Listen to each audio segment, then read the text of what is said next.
I am, yes. Have you got John Kenny or? Yeah. The ETA is still a quarter to, but so yes, 3 minutes time. Just keep your eye on your screen. The TV should be gone live now, is it? Okay. News now. Yeah, I think Tommy is down here from me. He's about to go on. So have a look.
Bit insulting, yeah, I was going to say that. This looks like something you would see on a farm, not a cattle farm.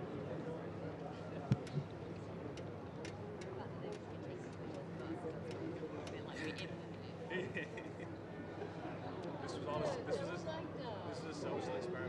Yeah. It's not here at all. Yeah, like how long will they snap at? Well, no one really any music outside. Sure. I think it's weird.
Whatever happened with that? Yeah, yeah.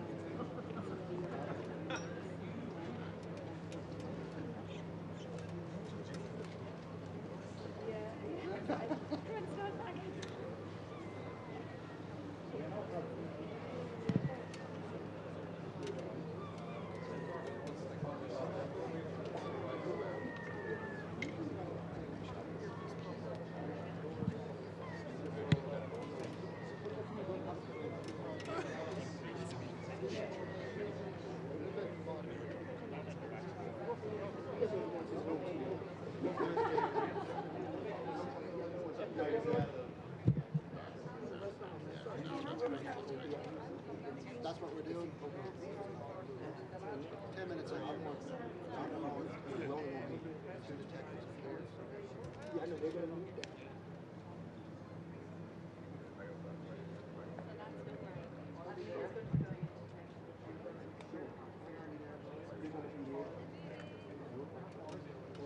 Okay. Oh, yeah, yeah, I remember. Are they going to be on that side? Yeah. I just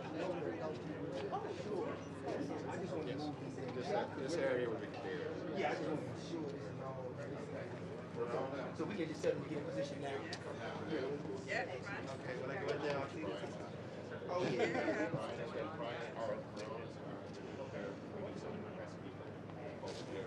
Oh, so you're going to be escorting? No, I'm going to be coming this way.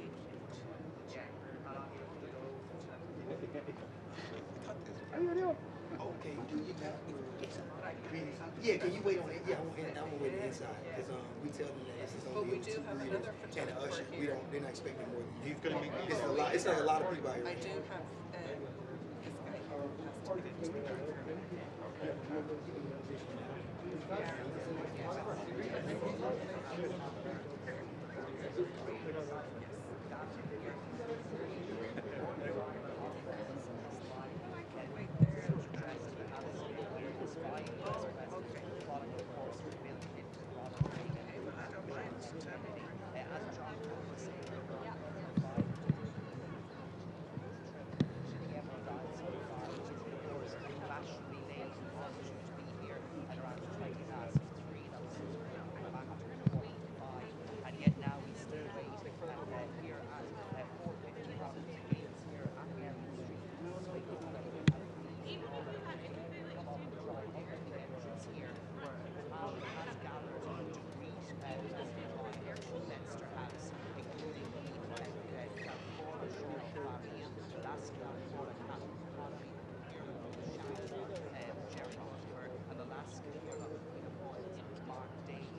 Sheila, and then okay, and then the usher. Okay, yeah. I just want to make sure. If it goes, yeah, yeah.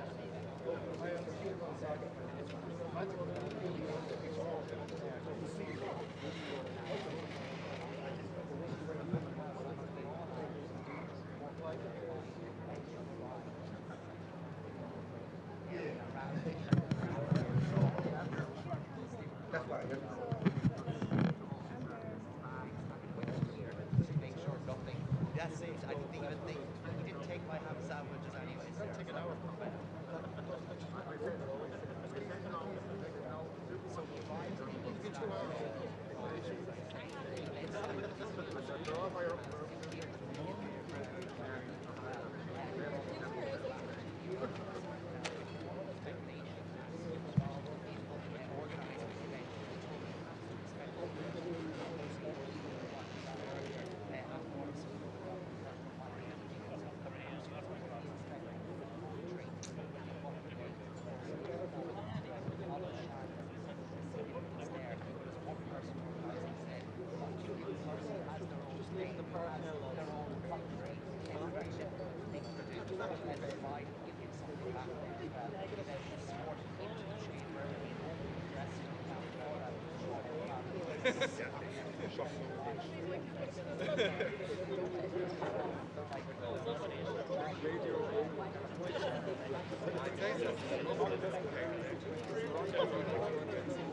Stuff anyway. So, Actually, it's been a great day towards earlier in the week. well, yeah. It's just so miserable.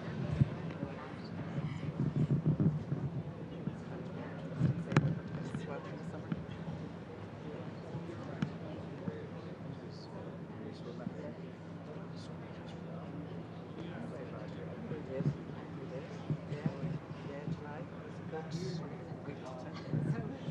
Spain, and I couldn't breathe in Spain. Jesus Christ, I couldn't wait to get back home. It was too hot. Even when it's very hot here, and it was like it was 26, 27 degrees those days. Oh, great there's, summer, yeah. There's always a bit of air. Yeah. Do you know, it's only maybe on the 8th day of the heat wave here. We went to Spain in August. I couldn't function. Yeah, I wouldn't be bothered to go. And I actually didn't enjoy my holiday because it was just too Well, hot. I always think it's grand during the day because you can stay in the shade or under an umbrella, but if you don't get your night's sleep, you put up that for one night. And then, but if you don't get your sleep, you're just cranky then. And the heat then really bothers you, I think, then when you're tired. Or the second day. Yeah. Yeah. No, I think the ideal thing is In October or November or something, sneak off great or easy.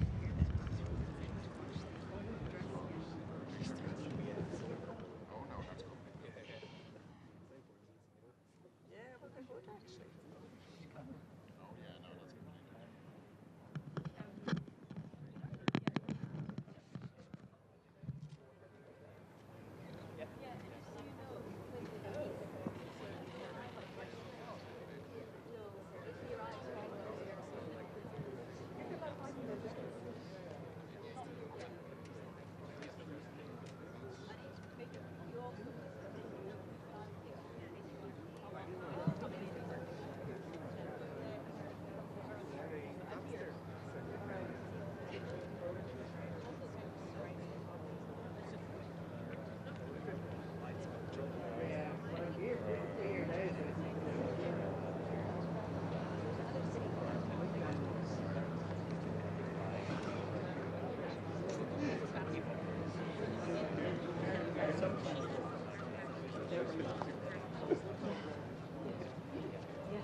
You know what I mean? Like, 'cause it's like there's lots of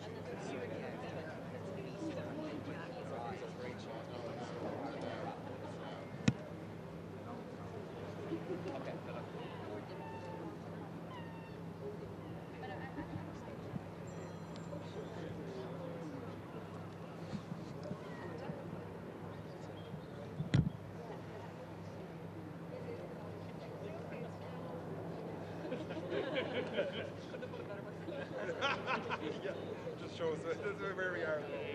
Well, I'm here at the back.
6 without what we have.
Absolutely.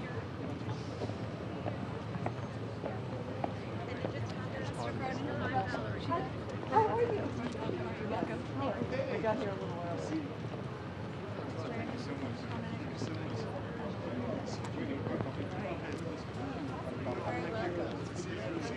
Thank you so much.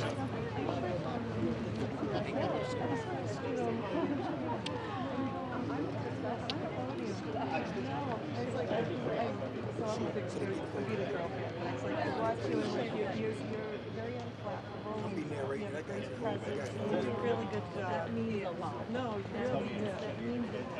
Yeah, no. Yeah.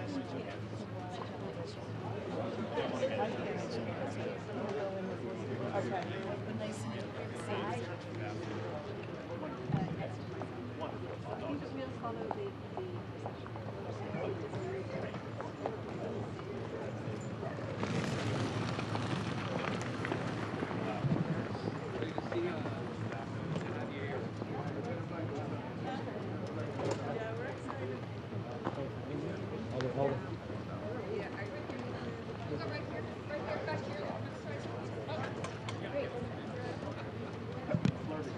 You want some of the Roger?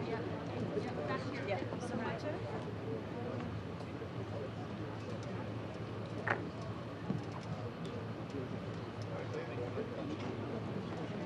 So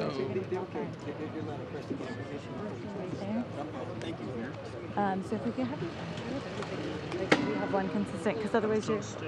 I know, but otherwise, see, we've got this press corps here. You're going to completely block their shot. Do you, you couldn't step out. Oh, hey, Pat. Yeah, I think that's good as long as like both cameras come. Hey, close those windows. Let me know when we have a thumbs up. We're good? Close the windows. Okay, we're set. Close the windows. Hey, Jenna. Can you just watch the camera too, so he can get a shot as well? Yeah.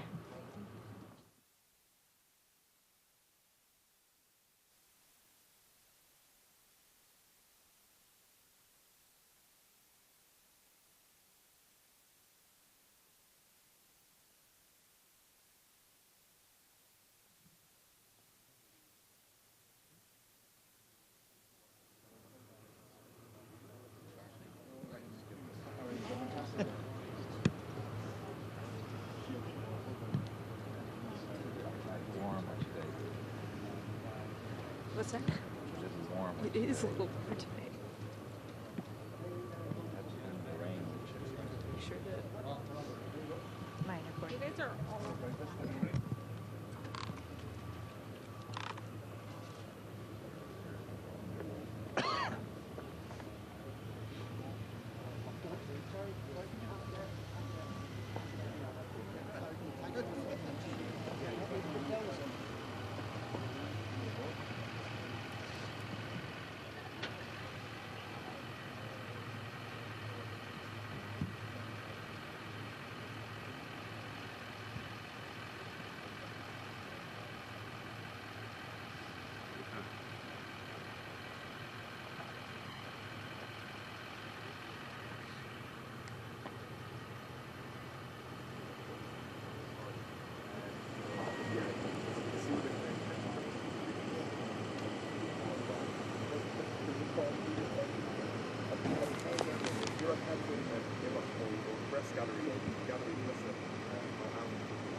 Herding cats. Herding cats, and you know it's a parliamentarian last night. How are we doing? I'm doing well. Great visit. Very kind. You know one of the big benefits of being speaker in the workplace is you automatically return to the next Excellent, yeah. Have we a great old constitution? I like that one. Have we a great old constitution? Yeah, it's very All right. great visit. Are you going to say hello to the guys? Nice to see you. I'm looking forward to it. Okay. Okay. Will we come in? Come up there. They're all watching us. All right.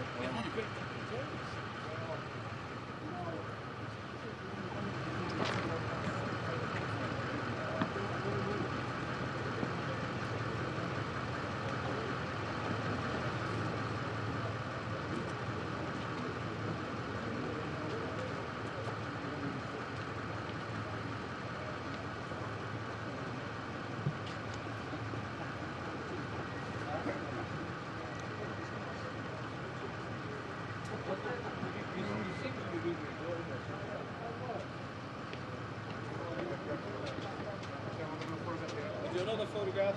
All right.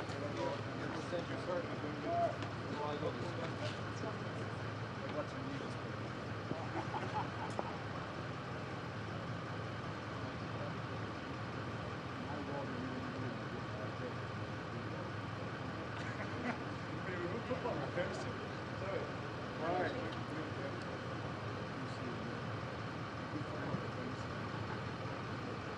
Okay. All right. All the guys in the chairs.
No, fair enough. Yeah, sorry, I just want to double check.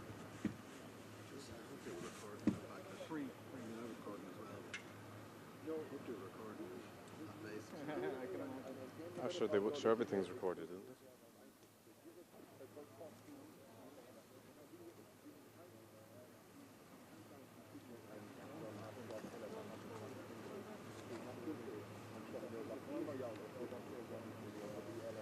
I just wondered if they want to come back to you or that before this. I know, I'm trying to figure out.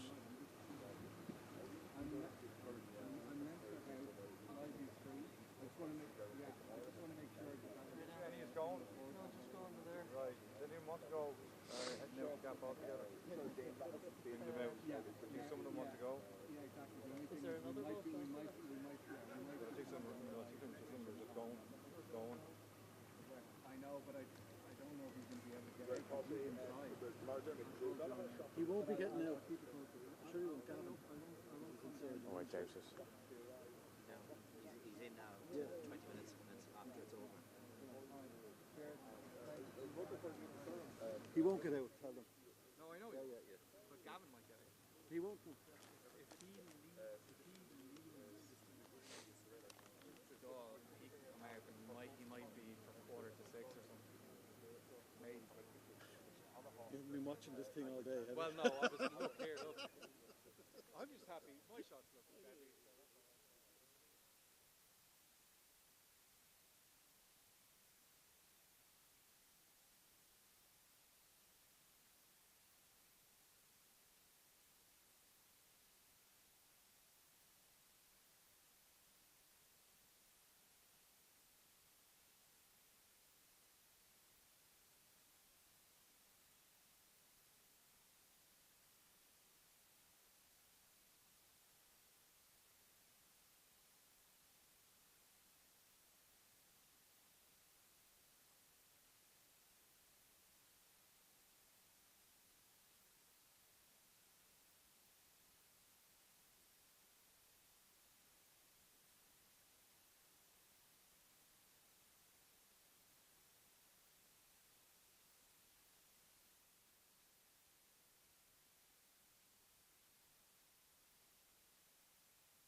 It's not somebody's.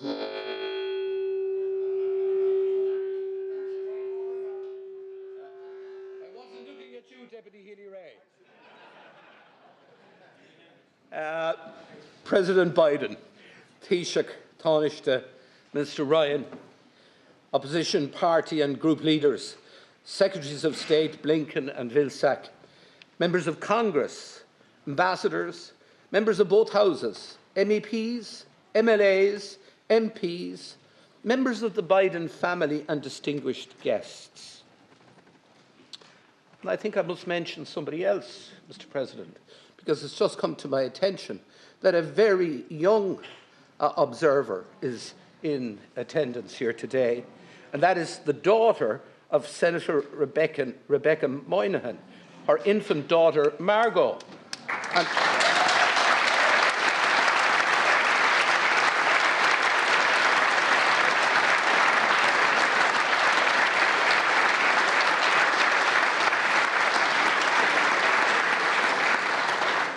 And I do suspect that Margot's attendance here will go down in family folklore for many years to come. Uachtar an Biden, tá fáilte mór rót go teach lainn. Unad our Parliaments náisiúnta. Is é lá stairiúil súntasach, agus lá mór bród dúin go léir an lá seo.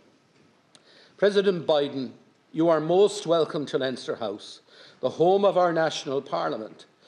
This is a very proud and historic day for us all.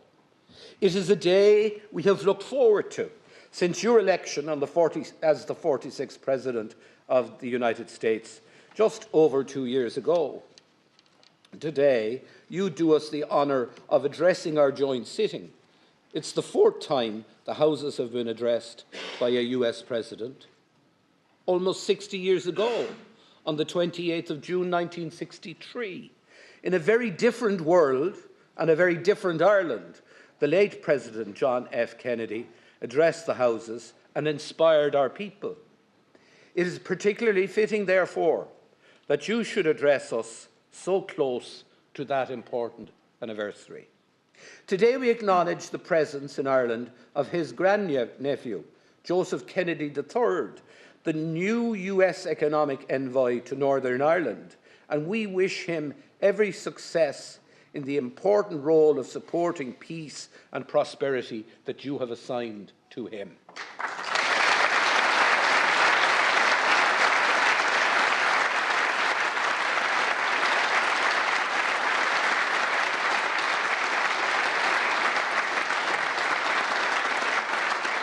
Now, Mr. President, while all previous presidential addresses have been of major significance, today's is like no other, because amongst an extensive list of distinguished guests, we are joined here in the Dáil today by our former illustrious President, Mary McAleese, former Taoiseach Bertie Ahern, a key architect of the Good Friday Agreement, former Taoiseach Enda Kenny, a fellow Mayo man and a close personal friend, we know, of yours. Joining us also is the former President of Sinn Féin and a former member of this House, Gerry Adams, who played such a key role in the Good Friday Agreement negotiations. And from north of the border, we also welcome Alex Maskey, Speaker of the Northern Assembly, which I'm sure you would have liked to have been able to address, Michelle O'Neill, the Northern Leader of Sinn Féin, Colm Eastwood, Member of Parliament, Leader of the SDLP and a successor to the great John Hume, Nobel Peace Laureate, and an initiator of the Good Friday Peace Agreement, and Naomi Long, Leader of the very progressive and growing Alliance Party. I extend a special welcome also to Miss Mary Heaney, whose late husband, Seamus Heaney, is a favourite poet of yours, Mr. President, and of ours also. And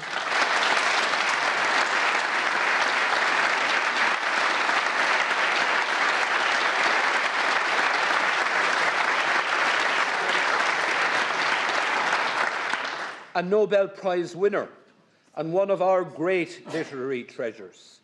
Seamus would have been 84 today, and I'm sure he is looking down on us with his glasses nestled between his fingers and a hint of a smile on his face. From the diplomatic corps, I warmly welcome the US Ambassador, Claire Cronin. Thank you for sending her to us. And her Irish counterpart.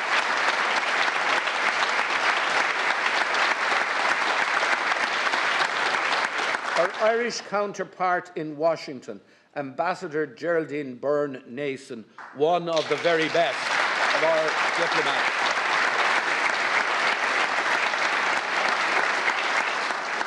These two outstanding women have done our two countries proud.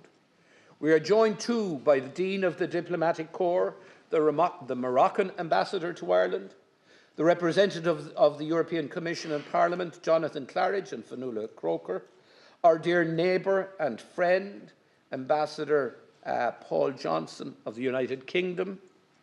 But may I extend a very special and warm welcome to the much-admired Ukrainian ambassador to Ireland, someone who has become incredibly well known to all of us, Larissa Garasko, who above all else represents the nearly 80,000 displaced Ukrainian citizens now resident in Ireland.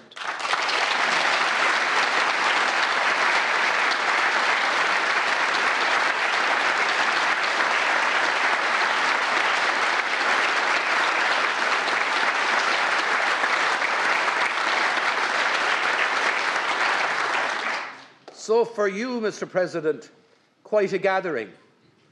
And with the greatest of respect, Mr. President, I must say you sure can draw a crowd. Perhaps afterwards you might give me some hints on how we could ensure a good attendance around here on Thursday afternoon.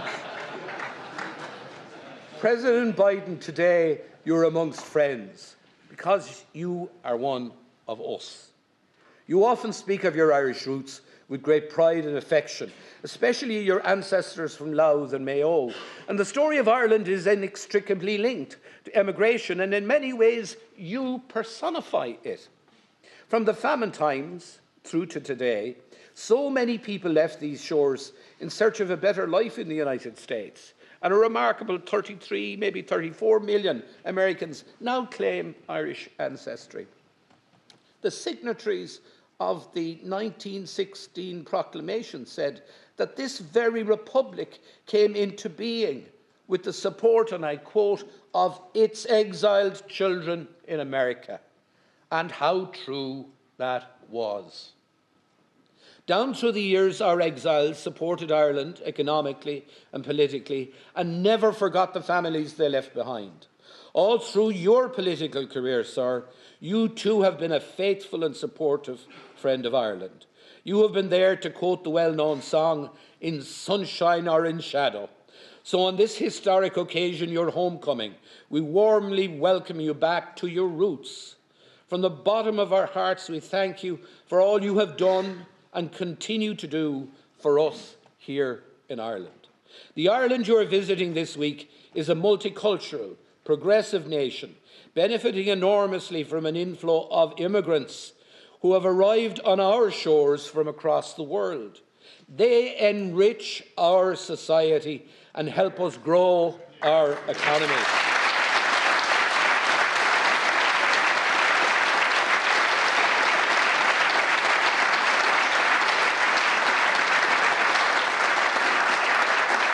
Just like the Irish did, and many other nations in the United States in years gone by. They also challenge all of us, to be better than we are and better than we think we can be. Our two countries enjoy a warm, close and mutually beneficial relationship. It has been an enduring relationship built on shared values and shared economic interests, as well as a passion for politics and a love of culture, matters that you have highlighted, Mr. President, frequently. Economically, Ireland has benefited immensely from US investment, which supports over 370,000 jobs in Ireland today.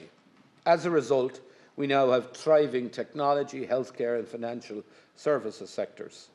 Less spoken about, however, Mr. President, are the 650 plus Irish companies that operate across all 50 states of the Union, employing over 100,000 people, and the fact that Ireland today is the 9th largest source of foreign direct investment in the United States.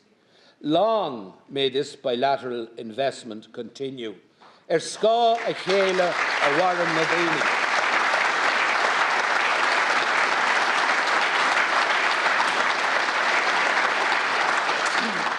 Mr. President, 2 years ago on a cold January day in Washington, D.C., you spoke of the importance of unity and hope. And as we gather in this Easter week, we recognise that the world is in need of hope. Hope for those affected by war, hope for those suffering from hunger, and hope for those in the face of the existential threat of climate change. On this island, your visit to Northern Ireland is an important statement of hope and support for building a better and continued peaceful and prosperous future for all. We thank you for your unstinting and constructive support for the Good Friday Agreement over the last 25 years, and for your continued close engagement, which you demonstrated so powerfully this week. Friends and colleagues, politics, despite what the cynics might say, is a noble profession. And we are fortunate today to welcome not just a very fine politician, but an outstanding and international statesman. President Biden, in life, you have demonstrated unshakable faith, deep resilience, and the ability to bring people of diverse and often conflicting views together. Above all, to quote the memorable words of the iconic Seamus Heaney, you challenge us to believe that the farther shore is reachable. I invite you now to address the Houses. Thank you.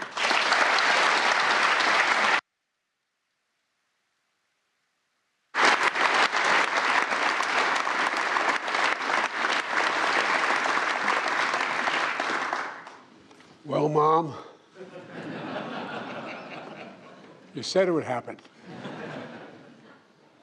And Margot, I apologize to you, little baby girl. The idea you're subject to hearing a President of the United States have to deliver a policy speech is as bad as all my children have had been put through. Speaking to my children, my son Hunter is with me, and my best friend in the world, my sister Valerie, is with me today. And I want them to...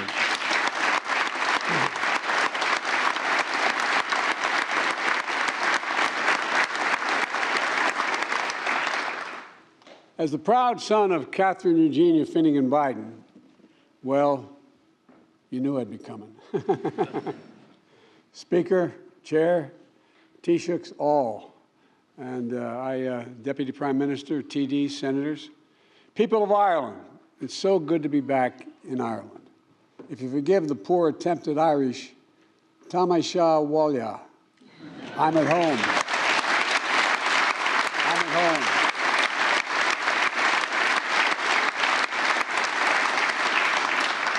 I only wish I could stay longer. But I always have a little bit of Ireland close by, even when I'm in Washington. In the Oval Office, I have the rugby ball signed by the Irish rugby team, the ball the team played when they beat the All Blacks in Dublin in 2021.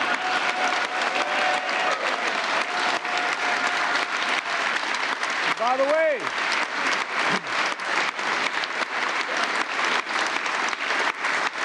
my cousin, one of Ireland's greatest rugby stars, Rob Kearney, brought it to D.C. on St. Patrick's Day in 2022 to give me. And I didn't play rugby except when I was out of law school, and I didn't play it very well. We played in a rugby club, but I did play American football and a few other sports, but I realized that, you know, you guys are all nuts. You know, but the interesting thing is, I'd rather have my children playing rugby now for health reasons than I would have them playing football. Fewer people get hurt playing rugby, and you have no equipment. You have 280-pound guys like we do, and you just don't hit each other in the head very often. And but anyway, all kidding aside, in 2016 I came to Ireland as vice president, bringing most of my family with me. My sister Valerie, my brother Jimmy, my daughter, and my 5 granddaughters and grandchildren. My granddaughters are crazy about me, I might add, because I talk to them every single day. I send them a note. Together we explored our family history, visiting the Cooley Peninsula, where the Finnegans' ancestors earned their living on land and in sea, and walking the streets of Ballina, where my great-great-great-grandfather Blewett lived with his family before relocating in 1851, eventually settling in my hometown of Scranton, Pennsylvania. Yesterday, I returned to County Louth, where I toured the Carlingford Castle, likely one of the last glimpses of Ireland my Finnegan ancestors saw as they gazed on their way out in what in those days was referred to as a coffin ship. And they sailed out of Newry in 1850.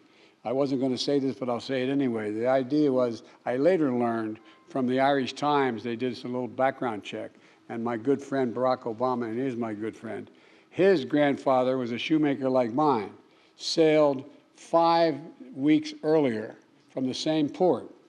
The idea they both sailed for a new life and thought their grandchildren, their great-great-grandsons would both be president, I think is really a little bit of Irish malarkey. But it's kind of interesting, isn't it? Tomorrow, I'll also revisit County Mayo and remember the history and hope and the heartbreak my Blewett ancestors must have felt leaving their beloved homeland to begin their new lives in America. I say all this not to wax poetic about bygone days, but because of the story of my family's journey and those who left and those who stayed is emblematic of the stories of so many Irish and American families, not just Irish-American families. And these stories are the very heart of what binds Ireland and America together. They speak to a history defined by our dreams. They speak to a present written by our shared responsibility. And they speak to a future poised for unlimited shared possibilities. So today, I'd like to reflect on the enduring strength of the connections between Ireland and the United States, a partnership for the ages. It begins in our shared history, dating back to the very founding of the United States. The Irish hearts that helped kindle the torch of liberty in my country and fire its revolutionary spirit. The Irish blood from across this island that was willingly given for my country's independence. The Irish hands that laid the foundations of a new kind of future, one from the bottom up and the middle out, one built on freedom. You know, the great waves of immigration that brought our ancestors to the United States in succeeding decades carried millions more Irishmen across the sea. Most of them arrived a little more than with hope in their hearts and strength in their dreams and beautiful memories of an emerald green isle, a home they would never fully leave behind. I've never met an Irishman in America who doesn't think he will hope he could see Ireland someday. You know, their sweat is soaked with the foundations of communities across the nation, all across America. You can't go anywhere and not find it. By the way, Tip O'Neill, the former Speaker of the House, used to say that he'd have a reception for all the Irish in the Congress, the House and the Senate, and all those who wish they were Irish. And everybody showed up. Look, the journeys of our ancestors expanded our horizons and literally excited our imaginations. They became the untiring backbone of America's progress as a nation, even as they endured discrimination and they were denied opportunity. I'll tell you a story. I was campaigning for president, and I was out in Colorado, and I was with a man whose family had been, he was a former senator, a man whose family had been in the United States since the conquistadors for generations. And he kept, and there were a whole lot of people standing across a refurbished rail station in eastern Colorado. And there were literally 10,000 people on the other side of the track waiting to hear me speak. And he kept saying, "Now, Joe, remember, these people are not, these are my people. They're Hispanic. They're not used to being taken. You got to show respect and serious." I said, "I understand." And he kept it up. And finally, I turned to him and said, "God's truth, this refurbished train station, okay? It had like linen kind of wallpaper on it. And about every 20 feet, there was a brass plaque that's saying, "No Irish allowed." I said, I get it. I get it. But it's history that speaks above all to the values that sustain these people throughout their hardships in their lives. Freedom, equality, dignity, family, courage. My mom used to have an expression, say, "Joey, courage is the greatest virtue of all. For without courage, you can't love with abandon. Without courage, you cannot love with abandon." These are the values that were handed down generation to generation in my family, grafted onto the American character, tended as they transformed an entire nation. Like so many countries around the world, though perhaps more than most, the United States was shaped by Ireland, and that's not hyperbole, that's a fact. And the values we share remain to this day the core of our historic partnership between our people and our governments. As nations, we've known hardship and division, but we've also found solace and sympathy in one another. And just 4 years before we issued our Declaration of Independence, Benjamin Franklin came to the Irish Parliament and declared and described it as, I quote, "disposed to be friends of America," end of quote. And turn to the text of Ireland's 1916 proclamation, displayed mainly in the main foyer of this building, draws on the support of Ireland's exiled children in America, the quote, draws on the support of exiled children in America. We're nations that know what it means to persevere for freedom, to brave a civil war, to toil in the vineyards of democracy. And that's, again, not hyperbole. It's a fact. It's a fact. It's not just the hope, but the conviction that better days lie ahead that has brought us along. We have the power to build a better future. 60 years ago, as referenced, the first Irish Catholic president of the United States made a historic trip here, speaking to this assembly and capturing the imaginations of Irish and Irish-American families alike. When John Kennedy addressed Parliament, he honored the more than 150,000 Irish immigrants who joined the Army of the North during America's Civil War. And among them, 1 or 2 of them were my relatives as well. They signed up in a new land to stand for old values, to defend freedom and the dignity of all people. Think about this. Name another country, and whatever their language is, that use the word dignity as much as we Irish use the word dignity. It matters. My dad used to say, "Everybody, Joey, everybody." And he meant it. Is entitled to be treated with dignity, no matter who they are. President Kennedy honored their courage and sacrifice by presenting to this body the flag of the Irish Brigade, which hangs out here to this very day. Likewise, I was honored to receive an Irish flag from the Taoiseach during the recent St. Patrick's Day celebration in Washington. It was flown to commemorate the Irish who first raised the tricolor in Ireland 175 years ago and who subsequently made his way to America, where he led the Irish Brigade in that Civil War battle. These liked symbols, holding a place of honor in Leinster House and the White House, embody a century of history between our countries. Connections that irrevocably have shaped the understanding of the world and our hope that we put in it. Our history reminds us, our history, ours, yours and mine, reminds us of the responsibilities we have to the present, that should be the present, to the hopes of our ancestors, to the expectation of future generations. Because we know what it means to fight for democracy. Today, Ireland and the United States are standing together to oppose Russia's brutal aggression and support the brave people of Ukraine. I spent many days in Ukraine.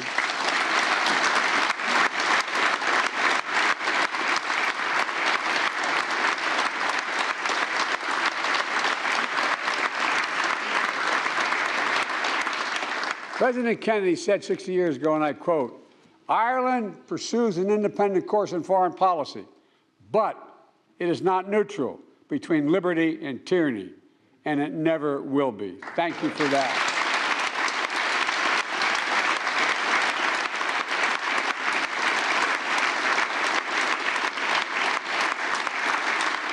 Over the past year, Ireland has proved him right. The Speaker said Ireland has stood proudly with the United States and partners around the world for liberty against tyranny. Ireland has committed more than 170 million euros in non-lethal aid to Ukraine, including vital protective gear, medical equipment, humanitarian support, and aid to minimize the impacts of war on food insecurity and child malnutrition. You don't forget, you have memories that go deep. And as a member of the European Union, Ireland is working together with the United States and other partners to hold Russia accountable for its actions, including through significant sanctions and export controls. I've known Putin for over 25 years. Putin thought the world would look the other way, was confident he would break NATO and the European Union. The unity of Western nations would fracture and fall at the moment of testing. That's what he thought. But he was wrong. He was wrong on every point, on every front. Today, we're more united and more determined than ever to defend the values that make us strong.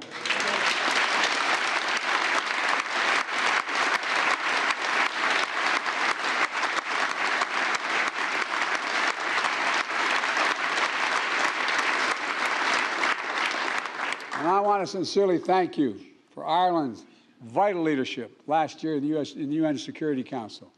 Working together, Ireland and the United States helped change the way the UN sanctions are implemented to ensure they do not hamper humanitarian efforts. The new humanitarian carve-out will make sanctions more effective and save lives.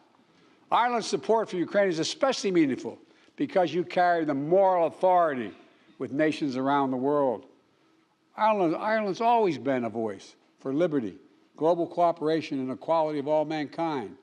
Because Ireland remembers the terrible cost of war, you've built an international credibility as peacekeepers, stepping up continuously to serve in the UN peacekeeping missions since Ireland's first deployment in 1958. Because Ireland remembers what it means to have to flee home, leaving everything behind to begin again on foreign shores. The Irish people have generously opened their hearts, their homes, and you've welcomed, as you said, nearly 80,000 Ukrainian refugees. I would argue the rest of the world has an obligation to help you maintain that as well. Because Ireland remembers how painful hollows of the great hunger, and you're today a global leader in food security as well. Ireland's committed fully 20% of your aid budget to fighting global hunger. And in a moment where people around the world are struggling with the economic fallout of the pandemic, Russia's war in Ukraine, Ireland is growing its aid budget and expanding its commitment to help vulnerable people, especially partner nations across Africa. I particularly want to thank you for stepping up alongside the United States to help UNICEF and the World Health Organization fight malnutrition and child wasting. Ireland's contribution of 50 million euros is helping prevent and treat wasting, child wasting, and supply ready-to-use therapeutic foods and reach 500,000 children in Africa. 500,000 children. You're changing lives. Ireland also remembers, as I do, that peace is indispensable. Peace is the necessary foundation for progress, for growth, for unlocking the enormous potential that exists in every part of this island. This week marks a vital milestone for peace. 25 years ago, the Belfast Good Friday Agreement. 25 years ago, one of my best friends in the Senate and a great, great friend to this day is George Mitchell. As he said, there were 300 days of failure, or 700 days of failure, and 1 day of success. But it was a success that one day. But more is to be done. Yesterday I was in Belfast to honor those who commit themselves to peace, to reiterate the enduring support of the United States for the Good Friday Agreement and Northern Ireland's democratic institutions, and help accelerate the enormous economic growth that is opening new futures for young people in Northern Ireland. As I pointed out, there are literally hundreds of American corporations ready to come and invest, but they're cautious because their institutions are not in place. We must never forget that peace, even as has become and lived reality for an entire generation of young people, peace is precious. It still needs its champions. It still needs to be nurtured. The Good Friday Agreement didn't just change lives for the better in Northern Ireland. It has significant positive impact across the Republic of Ireland as well. As the Taoiseach and I have discussed, including last month in Washington, and again today, how Ireland and the United States can work together with the United Kingdom and the European Union to support the people of Northern Ireland. I think that the United Kingdom should be working closer with Ireland in this endeavor. Political violence must never again be allowed to take hold in this island.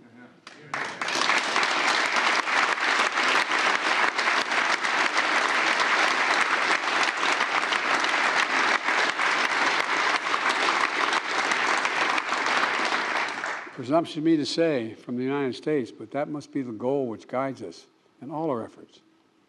Because the greatest peace dividend of the Good Friday Agreement is an entire generation of young people, an entire generation of young people whose hearts have been shaped not by grievances of the past, but by confidence that there are no checkpoints on their dreams. They're writing a new future, a future of unlimited possibilities. For too long, Ireland has talked about in the past tense. We tell old stories of days gone by because it's good to remember. Stories of Irish grit and genius, saints and scholars, poets and politicians. And in the face of it, they're good stories on its face. Let's face it. But, as the poet Bolan wrote in her poem, Mother Ireland, she said, I've learned my name, I rose up, I remembered it. Now I could tell my story. It was different from the stories told about me. End of quote. Today, Ireland's story is no one's to tell but its own. But the United States will be your closest partner, your most dependable partner, and your most enthusiastic supporter every step of the way, I promise you. We've always been, and we've been together, and we're going to continue to grow our enormous economic relationship as a foundation for both our nation's prosperity. We're going to continue to strengthen our economies, building them from the bottom up and the middle out. Yesterday and always, already Ireland draws a disproportionate amount of foreign direct investment from the United States of America. And the same is true for Ireland's investment into the United States of America, which is the 9th most significant investment of any nation in the world in America. You know, we share more than $1 trillion in bilateral trade and investment in 2021.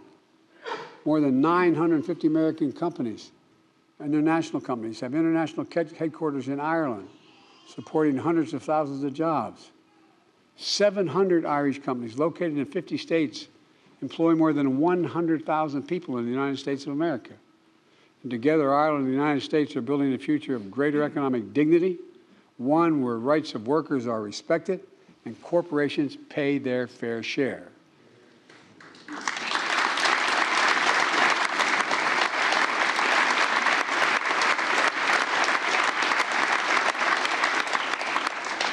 The global minimum tax will continue fair competition for investing while creating benefits for all our people. And I have no doubt that the thriving economic relationship between our countries is going to continue to grow. I'm grateful for Ireland's partnership in delivering this game-changing international agreement. Similarly, the deep connection that has always existed between our people and the land has translated into a commitment to fight climate crisis, to preserve our planet for future generations. The single existential threat to the world is climate change. We don't have a lot of time, and that's a fact. They're even recognizing, finally, everyone's recognizing America. I've flown over more territory in the United States since I've been president in a helicopter that has been burned to the ground than comprises the entire state of Maryland, equal to the entire state of Maryland. Ireland's famous 40 shades of green are being supplemented by green energy, green agriculture, green jobs. Make no mistake, the entire world sees and is drawn to the opportunities that exist on this island. The skilled workers, the high-tech infrastructure, the innovators who are breaking barriers, the connection and kinship you share, not just in the United States, but with countries around the globe. I know you all know it, but maybe sometimes we forget it. Ireland is a hotbed of cutting-edge science, research, and emerging technology that's going to influence so much of our shared future, for real. Working in partnership with Ireland, the United States, Together, the European Union and like-minded parties around the world are going to ensure that those technologies are grounded in the same core values we have championed for so long: democracy, human rights, freedom of opportunity for everyone, not just for some, for everyone. You know, I hadn't planned on running for president again in 2020. My son, Beau, had just died of stage 4 glioblastoma after coming back from Iraq after a year. He was the Attorney General of Delaware. As a matter of fact, he should be the one standing here giving this speech to you. But, you know, I started to write a book talking about how technology has always changed the world, and we were at an inflection point in the world. The technology was changing so rapidly and things were changing so significantly that it wasn't so much who led any country, it was the changes that are just happening at incredible speed, incredible speed. Look what's happening with artificial intelligence right now. It holds enormous promise and enormous concern. Our world stands at an inflection point where the choices we make today are literally going to determine the future or the history of this world for the next 4 to 5 decades. Literally, not figuratively. We're at one of those points. I had a professor at school who said an inflection point is when you're riding down the highway at 60 miles an hour and you make a radical turn 6 degrees in one direction. You can never get back in the course you're on. That's where we are as a world. And as we meet these ageless struggles, they continue to cast a shadow on our world. Struggle between the rights of many and the desires of a few, between liberty and oppression. And I know I get criticized for saying this around the world, but between democracy and autocracy. It is a competition that's real. And we're called to this work just as every generation before us has been. In this moment, the world needs Ireland and the United States and our limitless imaginations. I've met more with Xi Jinping than any world leader has over the last 10 years. Over 91 hours of just one-on-one conversations, 68 in person. I've traveled 17,000 miles with him through Asia, primarily through China. He once asked me on the Tibetan Plateau, he said, "Can you define America for me?" This is the God's truth. I said, "Yes, I can, in one word." But if he asked me about Ireland, I could have said the same thing. One word: possibilities. We believe anything is possible if we set our mind to it, and we do it together. This is the United States of America and Ireland. There's nothing beyond our capacity if we do it together. And we got to believe that. We got to know that, because that's the history of both our countries. This is about defending the values handed down to us by our ancestors, keeping the flame of freedom we inherited, the beacon that's going to guide our children and our grandchildren. It's a struggle we're fit to fight together. Now, how is Ireland and the United States? Now is their time to meet every challenge together. I really mean this.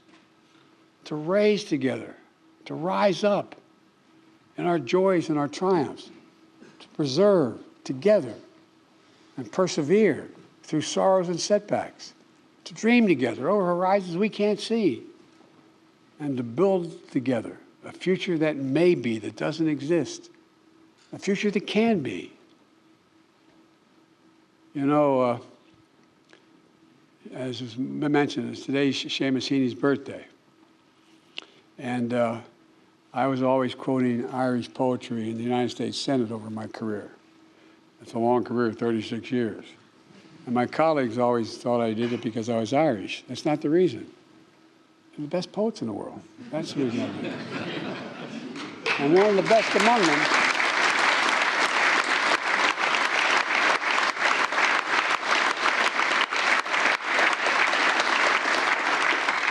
was your husband. And thank you for sending me that autographed copy. It was your husband. My favorite poem was The Cure at Troy. And it goes, you all know the words. You know it, you just heard it so many times. He wrote, "Don't hope on this side of the grave, but then, once in a lifetime, that longed-for tidal wave of justice can rise up and hope and history rhyme. It's everything I've been taught. Rise up. We've in the past made hope and history rhyme. So today, ladies and gentlemen, as we celebrate the enduring partnership between our nations, our shared past, our present, let's set our eyes squarely on the future. Let's harness what's best in us, our courage, our creativity, our loyalty, our tenacity, and our loyalty again. Let's once more, for our generation and generation to come, strive to make hope and history rhyme. Because I've never been more optimistic about the future than I am today. And I'm at the end of my career, not the beginning. The only thing I bring to this career after my aged, as you can see, how old I am, was a little bit of wisdom. I come to the job with more experience than any president in American history. Doesn't make me better or worse, but it gives me few excuses.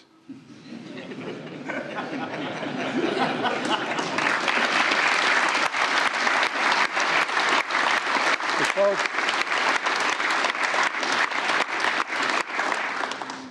this is one of the great honors of my career, to be here today. And I mean it from the bottom of my heart. You have no idea what my greatest regret, I'm going to sound like a kid, but my mom's not here to hear it. My greatest regret is my grandfather Finnegan, who was an Irish American whose grandfather was Owen Finnegan, who made the effort. And he was a great athlete. He went to Santa Clara University, and he was a newspaper guy on the business side. And I never understood what he meant when he said, "Joey, I worry about you." He'd lean over. I said, "Pop, what do you worry about?" He said, you're too much like that guy who led the revolution instead of the guy who was the prime minister. I said, he said, you got to be less like the military guy. They shot him. And more like De Valera. Well, I've never...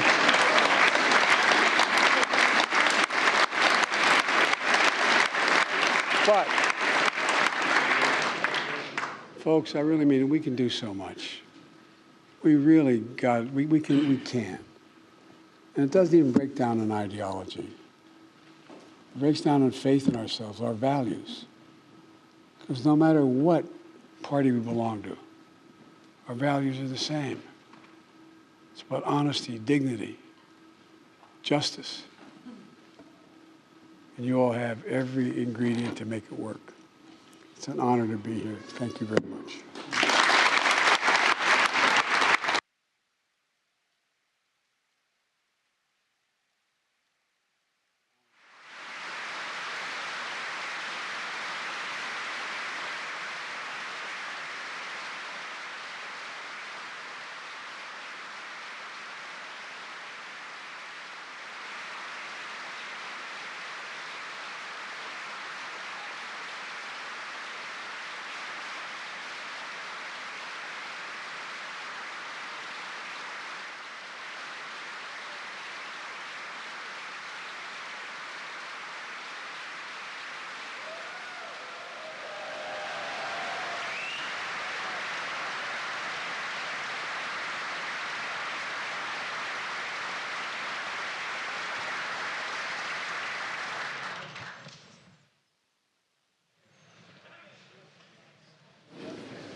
Dr. Biden, har ceann cóiltí an dáteach agus ar mahan féin gan buchas leat as an óir a thuirtuing a bheith in a láthair in numh agus a haisc a thuirt an cuimh hí seo.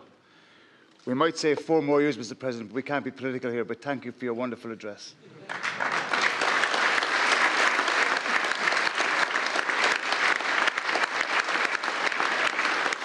Mr. President, as Cathaoirleach of Shannon Éireann, and on behalf of the members of Shannon Éireann and Dáil Éireann, I thank you for honouring us today with your presence and for addressing both houses of the Oireachtas, the 4th such American president. And can I sincerely thank Ambassador Cronin, who in her tenure here, Mr. President, has served your country with distinction, and we thank you most sincerely.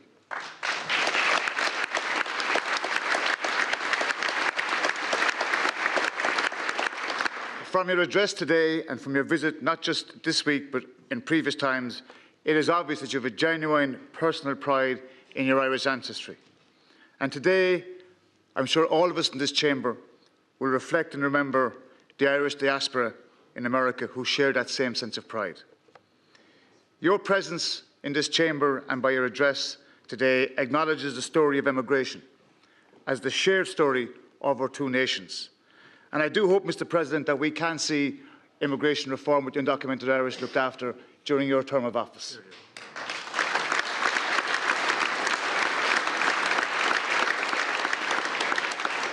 This week, we as a nation turn another page of history together, Lekela, by commemorating the 25th anniversary of the Good Friday Agreement. And it's important that we salute the architects of that Good Friday Agreement, and we thank them today. We welcome your visit, Mr. President, as a reminder of the role your country has played and continues to play as a broker of peace. Too many of us still remember the terrible violence that devastated our communities for decades. As you've said today and yesterday, we must persist in our work of peace and reconciliation to ensure the positive legacy of the Good Friday Agreement and that it can be fully realised for all those young people you spoke about in your speech. Mr. President, you said recently about the United States, and I quote, "Our diversity is, and always has been, our greatest strength as a nation." And you've shown that value and respect for diversity, Mr. President, in your lifetime as a politician. On a personal level, may I thank you for being one of the first leaders to publicly support marriage equality.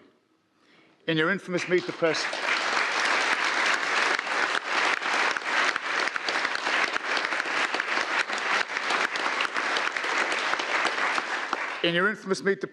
interview in 2012 with David Gregory, you framed the debate as a simple proposition. Who do you love, and will you be loyal to that person that you love? With this statement, Mr. President, you held aloft your respect for diversity, and others followed, including my very good friend Enda Kenny here, who, as part of his government, allowed us to have a referendum on marriage equality in our country.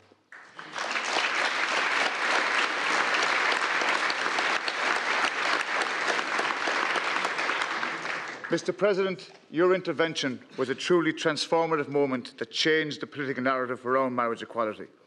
And like the architects of the Good Friday Agreement, who took a risk, you took a risk. And I thank you. Because of you and the generosity of the Irish people, I can wear this wedding ring as a symbol of my love for my husband, who's here today.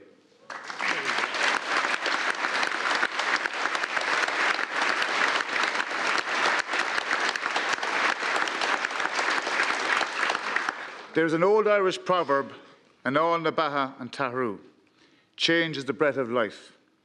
Looking ahead, we know that change will be constant, and we will embrace that and keep our positivity. We will continue to value and strengthen our special relationship with the United States as we work together on shared global challenges. President Biden, I hope that you and your family enjoy your visit to Ireland, your ancestral home. And I want to welcome your sister, Valerie Biden-Owens, who has a very good, strong Cork connection, and your son, Hunter.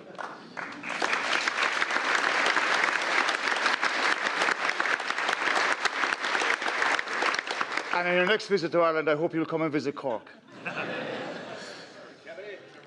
And as you said, Mr. President, previously, North East Pennsylvania will be written on my heart, but Ireland will be written on my soul.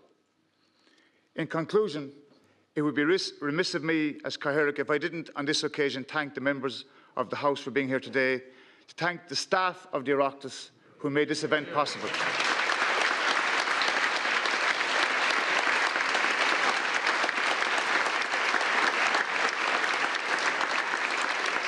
Oakron, thank you for addressing the House of the Oireachtas. Gurad Mila Mahagat, Slán agus Benacht, Berbua, and Fly Eagles Fly.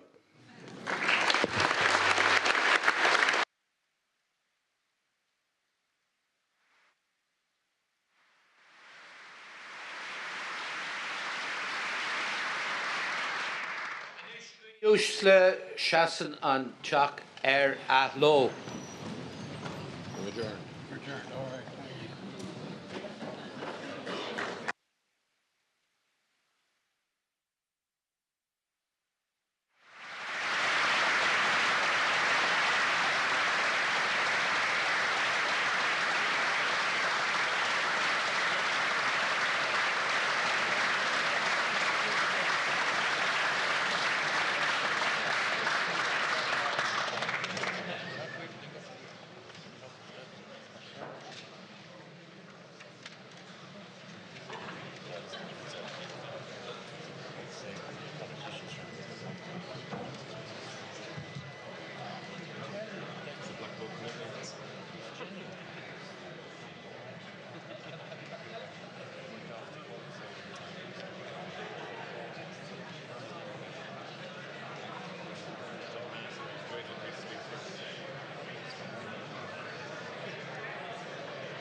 He plays football with my little and you're showing my son how to do it. Surprises me. If I had him running in front of me when I was playing American football, I couldn't have done all that. Dab handled it. No, I mean on my team. Oh, that's all right. Dab handled it. Thank you so much. See you later on. All right, see you later. Thank you. Thank you. All right, all right. You're going to walk on my grandpa's school and stuff and go, Joey, keep the faith. My grandmother will know that it's spread. You can do it now, right? See you later.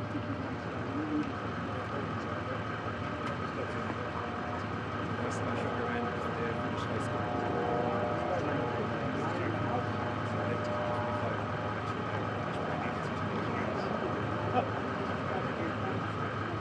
Your vice president did so very well.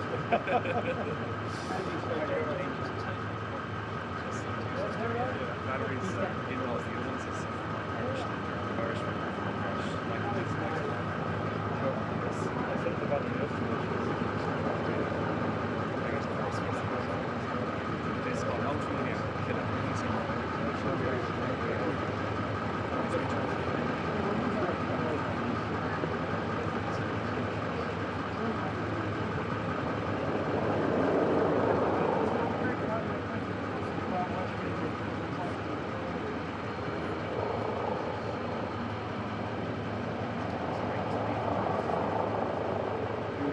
Thank you very much.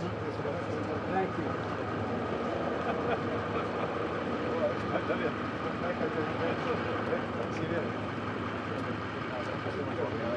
Keep in touch, right? Yeah, great. Thank you.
Second comment. Thank you.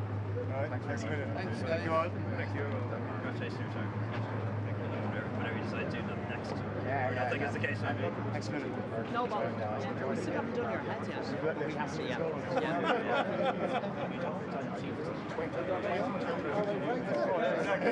Brian, thank you.